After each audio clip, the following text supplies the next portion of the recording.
আসসালামু আলাইকুম বন্ধুরা, ষষ্ঠ শ্রেণীর বন্ধুরা, তোমরা সবাই কেমন আছো? আশা করি নিশ্চয়ই ভালো আছো। আমিও আল্লাহ তাআলার অশেষ রহমতে আর তোমাদের দোয়ায় খুব ভালো আছি।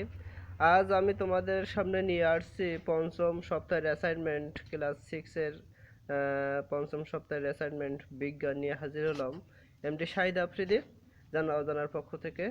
দেখো এখানে প্রশ্নটা তোমরা দেখতে পাচ্ছ যে 1 নম্বর প্রশ্ন আছে অ্যান্টিবায়োটিক সিরাপ ঝাঁকিয়ে খেতে হয় কেন, এই মিশ্রণকে কি বলে। 2 নম্বর প্রশ্ন হচ্ছে দুধ কি জাতীয় মিশ্রণ ব্যাখ্যা করো। 3 নম্বর হচ্ছে নিচের ছকে ছবিগুলো দেখো 1 এবং 2 এর উত্তর দাও। এখানে আছে সরল যন্ত্র। 1 নম্বর কোন শ্রেণীর লিভার যুক্ত দাও। ঠিক আছে। 2 নম্বর হচ্ছে কিভাবে যান্ত্রিক সুবিধা বাড়ানো যায়।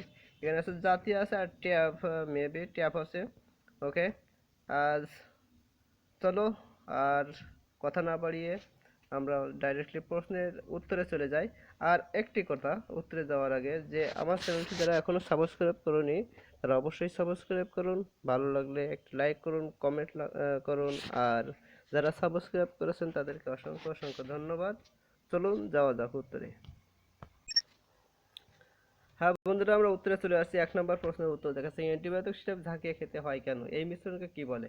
যে সমস্ত মিশ্রণ অনেকক্ষণ যাবৎ রেখে দিলে উপাদান সমূহ আংশিক আলাদা হয়ে যাবে তাদেরকে সাসপেনশন বলে।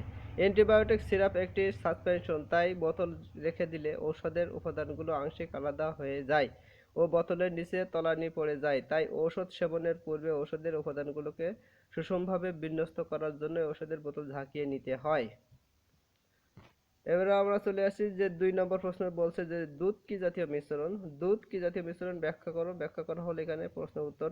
দুধ হলো কলোয়েড জাতীয় মিশ্রণ। এ জাতীয় মিশ্রণের অতি ক্ষুদ্র কোনো বস্তুকণাগুলো অপর বস্তুকণার মাঝে ভাসমান অবস্থায় থাকে এবং রেখে দিলেই কখনোই কোনো তলানি পড়ে না। দুধ হলো পানি ও চর্বির কলোয়েড, যেখানে চর্বির কণাগুলো পানিতে দ্রবীভূত না হয়ে ছড়িয়ে থাকে। এর কখনোই চর্বির তলানি পড়ে না। দুধ পানির পরিমাণ বেশি, তাই এটিকে অবিচ্ছিন্ন ফেজ এবং চর্বির পরিমাণ কম, তাই এটিকে ডিসপারশড ফেজ বলে।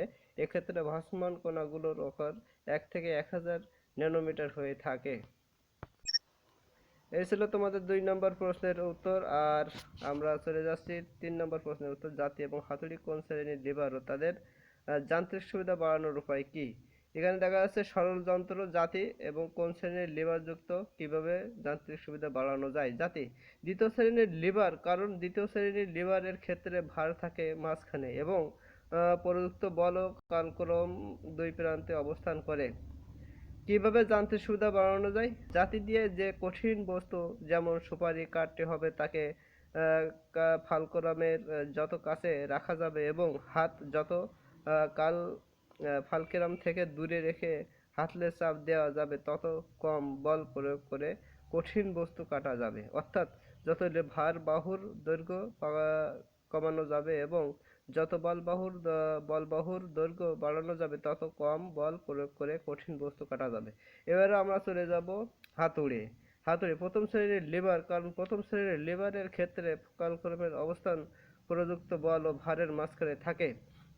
বস্তু যত ফালক্রামের কাছে থাকে তত বেশি যান্ত্রিক সুবিধা পাওয়া যায়। হাতুড়ির ক্ষেত্রে তা ভার বাহুর দৈর্ঘ্য পরিবর্তন করা যায় না, শুধু বল বাহুর দৈর্ঘ্য পরিবর্তন করে যান্ত্রিক সুবিধা পাওয়া যায়। বল যত কালক্রম থাকে দূরে থাকে তত বেশি যান্ত্রিক সুবিধা পাওয়া যায়। এই ছিল তোমাদের পঞ্চম সপ্তাহের অ্যাসাইনমেন্ট বিজ্ঞান ক্লাস সিক্সের। এবং পরবর্তী অ্যাসাইনমেন্টগুলো পেতে আবার বলছি যে আমার চ্যানেল যারা এখনো সাবস্ক্রাইব করোনি অবশ্যই সাবস্ক্রাইব করো, একটি বেল বাটন চাপিয়ে ক্লিক করে একটা সাবস্ক্রাইব করুন। আর ভালো থাকুন, সুস্থ থাকুন।